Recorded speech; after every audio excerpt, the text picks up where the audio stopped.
Explain this Ruby Frank shit to me. This shit was awesome. Yeah. Okay. Can we get a picture of Ruby Franke? Before the pod, everybody's been saying, yo, you need to learn about this Ruby Frank story. What is it? Ruby Franke. Is it one person? Yeah. Well, technically, it's many people. Yeah. Okay, just break the whole thing down. I have no clue what this is. All right, so this girl, Ruby Franke here, right? 2015, she starts posting a family vlog called 8 Passengers on YouTube. It goes dumb viral. She gets millions of followers. She's making hundreds of thousands of dollars a month doing a family vlog. Yeah, she's Mormon, lives out in Utah. So like Passengers is like Passengers of God. Ah. Yeah. 6 kids, husband, wife.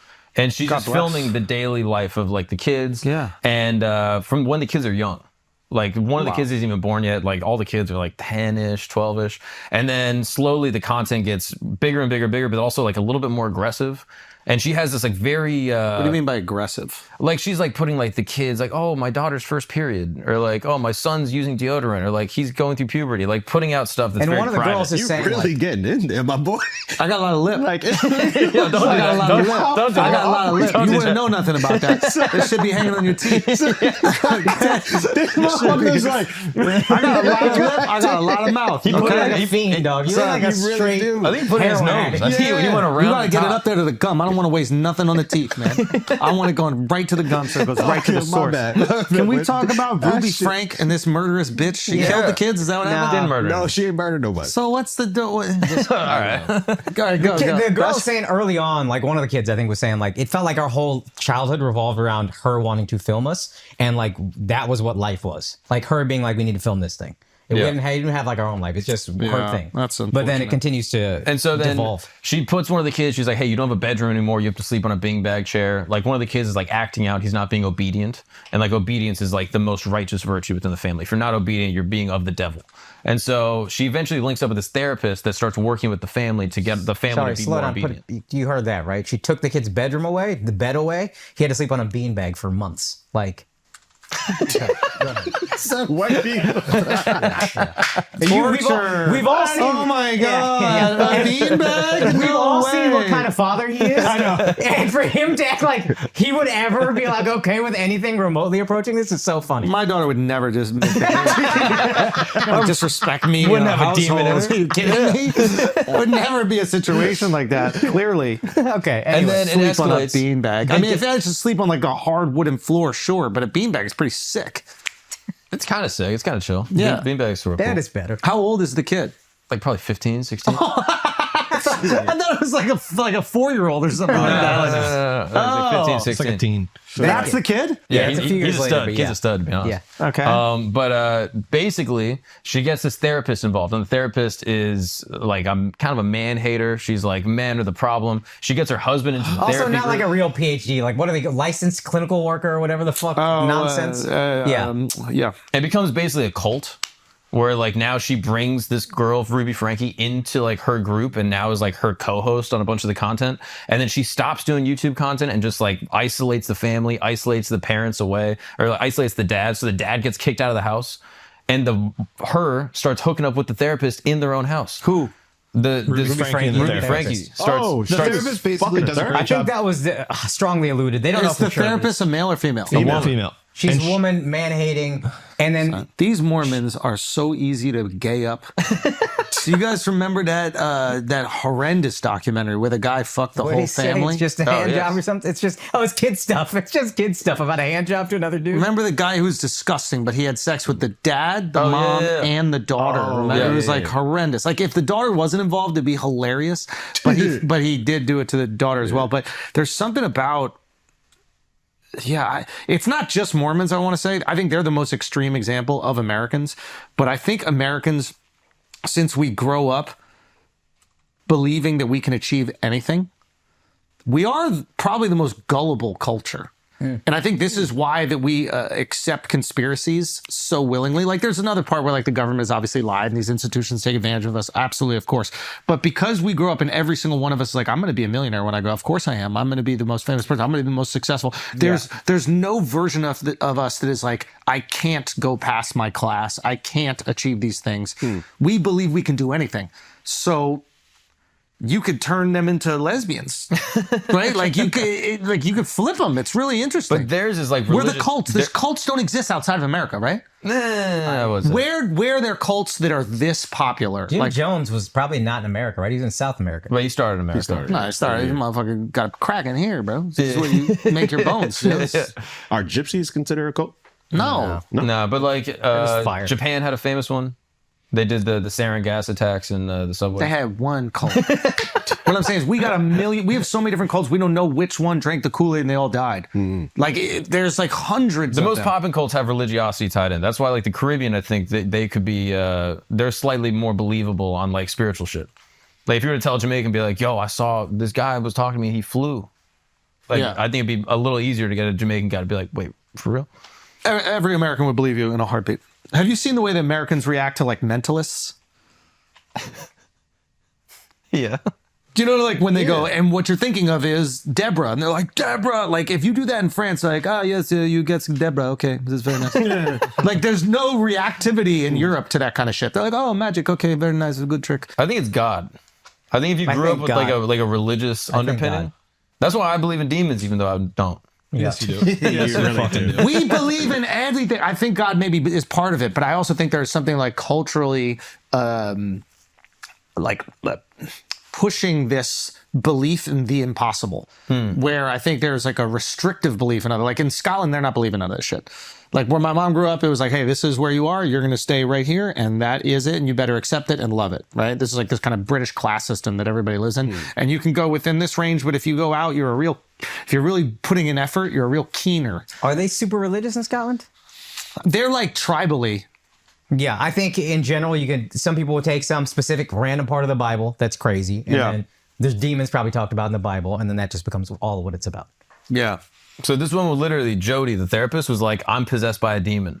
That's why I need to move into your guys' house with all your kids. Yeah, her house was possessed. So she moves in with the family of 8 people and is having exorcisms on camera. They're like filming it. The girl's like, oh, shit. get out of her. Like doing an exorcism. They kick the daughter out of her room. So then she gets a room in the house. So she slowly like works her way into like a pretty good system. And every time that like she wouldn't get what she wants or like it wasn't happening fast enough, she'd be more possessed. Yeah. And then she gets up to the top bedroom, and then she's having these demon problems overnight.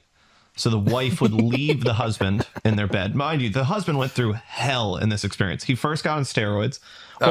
He didn't get juice, but he got incredibly fit because the wife, the original Ruby Franke, was like, you're the man of the house. You need to like be Diesel. I want to keep listening to this. I watched the Hulu doc. I didn't see any of that. Hold on. Could this happen in Italy? No way.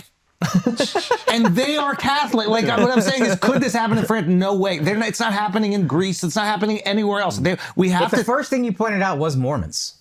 Oh, yeah. And there was the other one too. And this. But I think that Mormons are the most extreme version of Americans, right? It's like to believe their thing.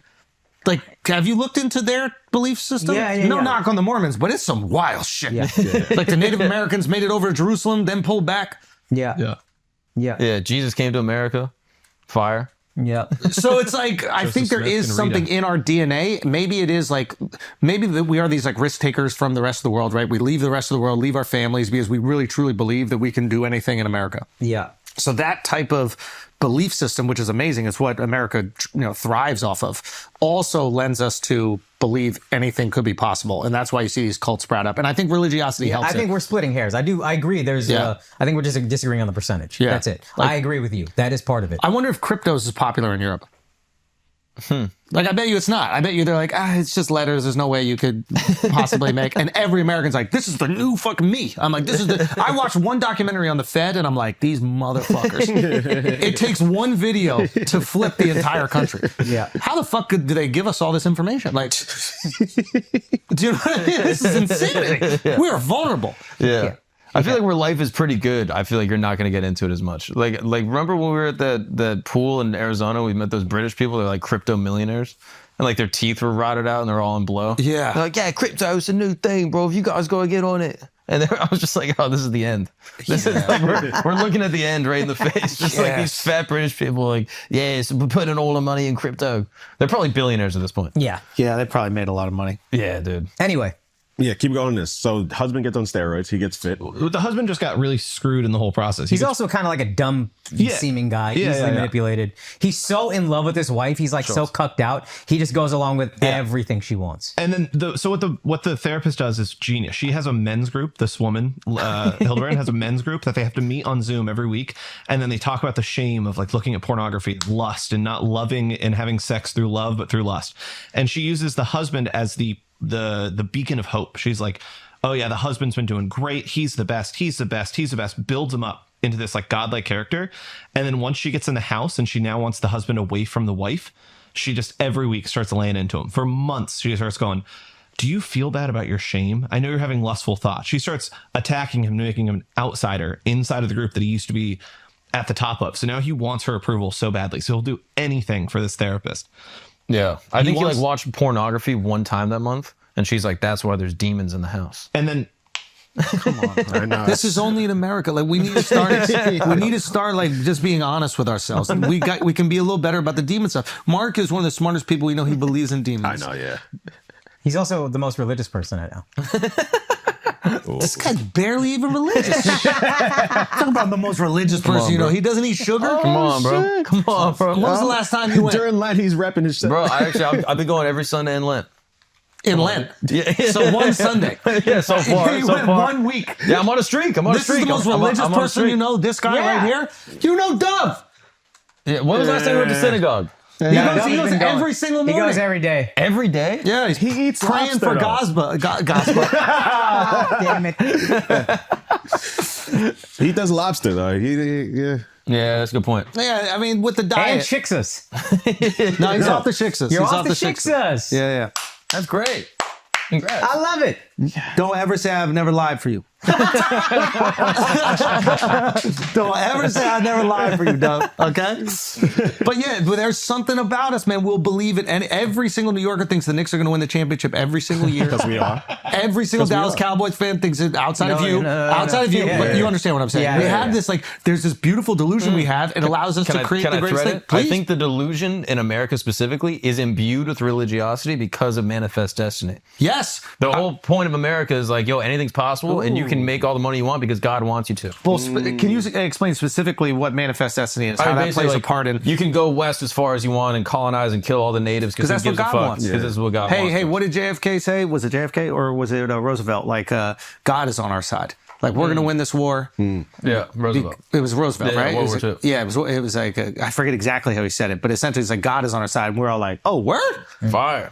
All right, let's go. Storm the beach. Yeah. And then the first line of Americans just got murdered, and they were like, yo, God, you want to pull up? Like, what the fuck? You're a little late here. But God's like, on the third line. No, yeah. God will come up with yeah, a rear. That also makes sense with the Mormonism thing. Like they are the manifest destiny religion. They Yes. keep going west American trying to primeval. find- Yeah. Yeah, they're You seen trying that shit? And there's some wild boy. Yo, shout out to Mormons. I know it sounds like we're bagging on Mormons. Like incredibly impressive, like what they've created. Like I think this idea of Mormonism is that there's these dopes and they go live in Ethiopia and then they come back here and then they kind of just settle in Salt Lake and nothing really happens. It's like that thing. What is it called? Where they go for 2 years? The mission is like this beautiful. Yeah, dude. You basically get your business acumen locked in for 2 straight years, right? You learn sales in the toughest environment possible. You learn another language. You're trying to sell God to people who don't want it. Dealing with rejection of the most personal thing in your life. The thing that means the most to you. Oh, wow. Getting smacked in the face, and you're put in a lot of them like really tough situations. So they develop that skill to deal with rejection. They develop an amazing skill to sell. And by the end of it, you're not knocking on doors. You're running a team of people that are knocking on doors. Oh, really? So they come out of that with this like understanding of how a business should function, learning another language, and knowing how to manage other people in like really desperate situations. So of course they come back here and they thrive and they become like the largest, landowners in America or something like that. Like They run multinational corporations like churches large. and we just call them goofballs because they have some like dude. weird beliefs, but they're on that both. action. They're both. It's a boot camp. They're both. But like, if you look at like Mormon business people, there's so many. Like the Mary Kay girls that do all the makeup, the they MLM Mormon? makeup. That first girl is Mormon. There's like a whole subgenre of like Mormon mom talk, like where it's just like TikTok influencers that sell clothing and makeup and shit. Yeah. All Mormon, all Love. know each other. Just like no shame regarding like selling themselves because they're like, yeah, bro, I fucking go around and talk to people about Jesus. yeah. I mean, it's actually. I mean- JetBlue, Black and Decker, SkyWest, Marriott. That's a lot. I'm raising my kids Mormon. I've always said this. Son, Mitt Romney. Yeah. Yeah, Bain Capital, the legend. And I think, who were we talking to? We were talking to somebody about like how they justify that. Because the idea, I think, with Bain, I could be messing this up, but you're essentially like taking over businesses that are in distress and then like building them back up. And you got to fire like maybe 10,000 fucking people when you do that. Yeah. And it's just like, how do you deal with that as like a Mormon, as a God-fearing person? Like you could negatively impact 10,000 people's lives. And I think the justification was, yeah, but I'm saving the other 20,000 that work at that company. And what would happen to them if the whole company went out of business? Like, so you can retrofit any justification that's pretty good. Yeah. Yeah, dude. Like they're fucking impressive. But like most Americans, they will believe whatever the fuck sounds most interesting. Yeah. I think Mormons are also like the highest tithing group of people. So like a lot of times they can justify business decisions through the fact that the more money they are making, They give back to the church. 10% always goes to the church pre-tax. Yeah.